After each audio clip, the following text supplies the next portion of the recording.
Hello. It's been a long time. The last body I had in the living world didn't cope too well with my mind driving it. It's sometimes hard to remember that the lessons you learn in hell aren't a good fit for the civilized world. When murder is just a normal part of existence, you tend to keep doing it out of habit. The inevitable result is either death or exorcism and a trip back to the city of Dis.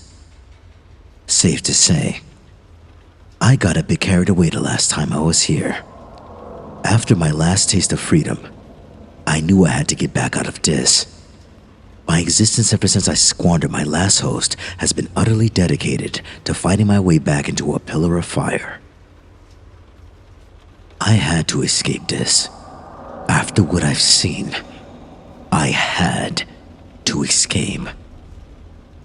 This new body seems a little more durable than the last one. Now that I'm back, shall we take another trip into hell? The Fletchathon Swamp. It rains in hell. It rains all the fucking time, and that water has to go somewhere.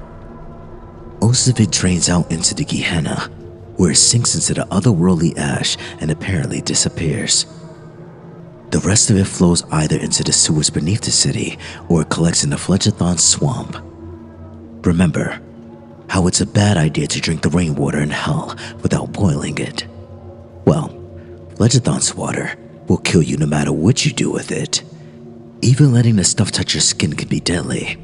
You see, the swamp isn't just filled with disease and rot, it's also brimming with chemical waste. One pool might simply be undrinkable, but another might dissolve your flesh. If you're mad enough to travel to Fletchathon, or unlucky enough to be born there, your odds of survival are slim. Fletchathon's waters are inky black, and it's impossible to tell just how deep a pool is by looking. It could be an inch, or it could be a mile. You never know whether or not your next footfall will plunge you into the cloying abyss. Worse still, there are places where the sewers gradually drain the water and create unseen vortices capable of dragging down even the strongest of the damned. To navigate the swamp, you're better off using the crumbled buildings as stepping stones. The corrosive water causes wooden supports to wither and collapse, so there's plenty of debris lying around to stand on. Even so, if you don't take it slow and keep your balance, it's easy to slip and subject yourself to a fucking agonizing death. Last but not least are the wildfires. These are the reason that even the most insane tribes don't try to establish a permanent stronghold in the Fletchathon Swamp. All that chemical waste and decaying matter makes the swamp extremely volatile. A lightning strike or buildup of gases can result in immense explosions that ignite Fletchathon's surface for miles around. Wildfires move fast. I guarantee you that you won't outrun one. Cositas. The first time you see Cositas, you could be forgiven for thinking you reached the very edge of Dis. The pit is dozens of miles wide and several times as deep. At some point in the dim and distant past, a fragile alliance of tribes put their slaves to work digging a quarry. Why they did this is lost to time, but many believe it was an attempt to escape Dis. Perhaps those tribes hoped that if they dug far enough, they'd eventually turn their way out of hell. In my view, the more likely answer is that the tribes were looking for resources. If that's true, then the excavation was a success. Miles below the surface, beneath the rock and dirt, there are caverns filled with veins of iron and copper. So far underground and sheltered from the relentless fucking rain, it's far easier to create a hot fire enough to smelt ore. The value of such a position wasn't lost on the tribes, and that alliance soon showed how brittle it was. After a short but savage burst of treachery, the initial settlers of Cositas all but wiped themselves out. Since then, the pit has been settled and mined countless times. Coordinated efforts from various tribes had transformed the quarry into an abyss. So far, these alliances have always been broken sooner or later. Cositas has many paths into its depths, and the lower you go, the more labyrinthine the pit becomes. The sprawling caverns shelter entire shantytowns and crude smelting facilities. Some are abandoned, others have been lost to cave-ins. Yet there are still plenty of tribes who fight, join forces, and betray one another over the precious ore veins. By this point, you have to go pretty fucking deep to find an untapped vein, and this is where Cositas becomes truly deadly. Anybody who thought they might be able to tunnel out of hell would be sorely disappointed once they learn what lies in the depths. In all these years, after digging for so many miles, that one person has run into some magical portal leading out of this. They also haven't run into magma for that matter. Instead, the deeper you go, the colder Cositas becomes. I've never been to the very bottom myself. I'm told that down there, the air is cold enough to freeze your blood and shatter your skin. Maybe that's true. I could certainly believe it. On the rare occasions I've been to Cositas, I've always had to turn back once the walls become more ice than rock and the narrow walkways become a death trap. If you have the numbers to do it, Cositas is still a valuable place to settle. Just remember that when hunger, cold, and greed are your constant companions, none of the damned can be trusted. The Pale Witch. I've told you about the Slaughterman previously, but hell has other legendary figures, each with their own sobriquets. The Ripper, the Grim Doctor, the Tyrant, and many more. So far, I've only encountered one of these figures. During my last stay in hell, I came across the Pale Witch. As is always the case with legends, the truth about the Pale Witch tends to get lost amid the superstition. I've heard plenty of theories as to what she is. The Pale Witch is a Striga who has the power of the evil eye. The Pale Witch is a Gorgon whose gaze turns her victims to stone. The Pale Witch is a succubus who entraps the minds of those she wishes to consume. All of that is bullshit. I've seen the Pale Witch, and I know the truth about her. When I first saw her, I didn't realize who I was looking at. She was naked and locked in combat with an armed resident, so I just took her for fresh meat. Here's a tip for you. If you see a resident fighting fresh meat, kill both of them while they're distracted. I planned to do exactly that, but something about the fight seemed off. Residents usually have the upper hand in a fight against fresh meat, and this particular bout definitely seemed about as one-sided as it gets.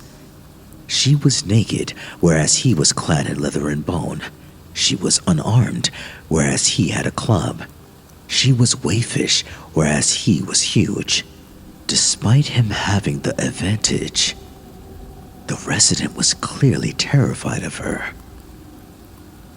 The rules of hell dictated that he should have cracked her skull, taken her skin, and eaten her flesh.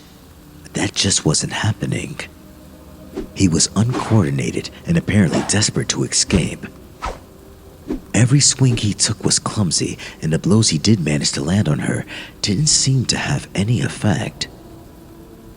I could only stare as this naked, vulnerable woman took the resident's club from his unresisting hand and swung it at his knee. I'm accustomed to the sound of bones breaking by now, but this time, the noise caught me off guard. How the fuck was this happening? She brought the club down on his other knee, then his elbows, then his ankles, then his shoulders. She left him broken and screaming on the floor. She could have finished him off with a blow to the head, stolen his clothing, and taken her rightful place as a resident. That's how hell works. Those are the rules I've learned through bloody trial and error. That isn't what happened. Rather than kill him, she sat down beside him in the mud and took his hand in hers. I actually thought she was going to console him until she started breaking his fingers. One by one, she snapped the fingers on both his hands with a calmness that made no sense to me. Torture is common in hell, but there's always a purpose behind it. The people in Skin Street do it out of sadism, and the people in the Boneyard do it for their insane purification rituals.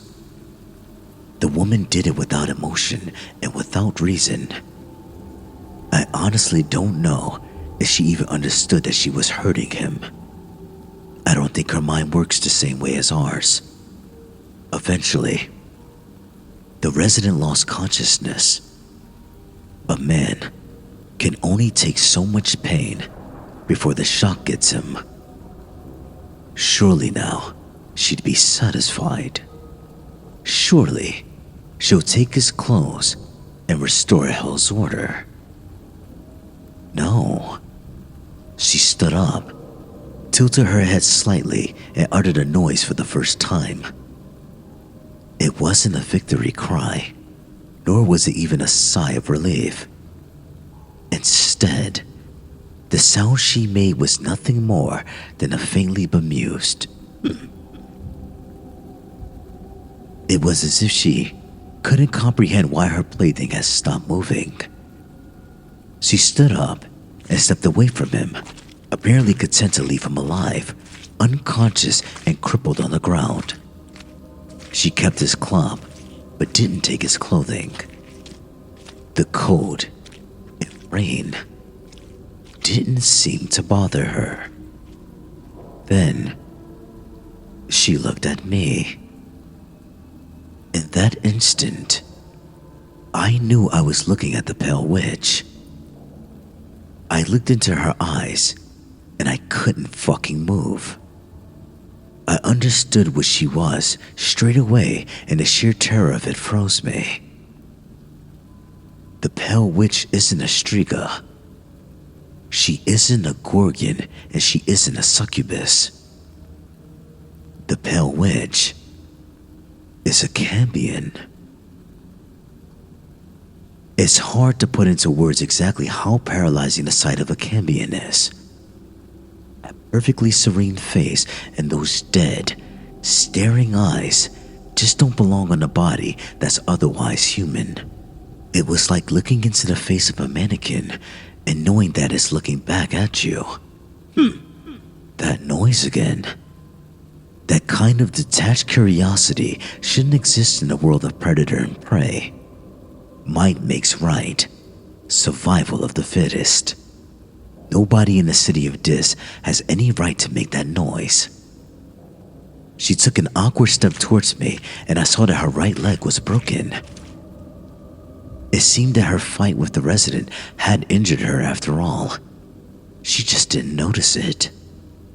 She tried to walk normally, completely unaware that one of her legs had an extra joint. I don't care how tough you are.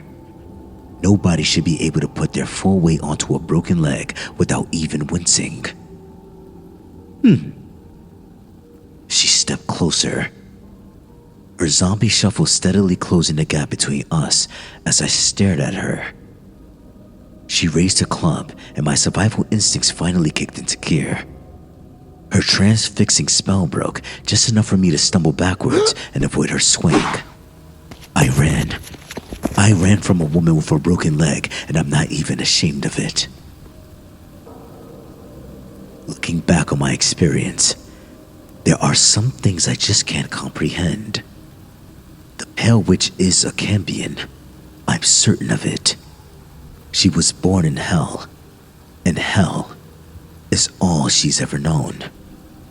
She also looked to be about 30 years old. It just shouldn't be possible. No baby survives long in this. Even if they had a tribe to protect them, It just isn't enough nourishment for an infant to grow into a toddler, let alone an adult. The Pale Witch is a walking impossibility. Her existence is a defiance of all reason. I would endure every torture the people of Skin Street and the Boneyard could conceive of, if it meant I would never have to look into her eyes again.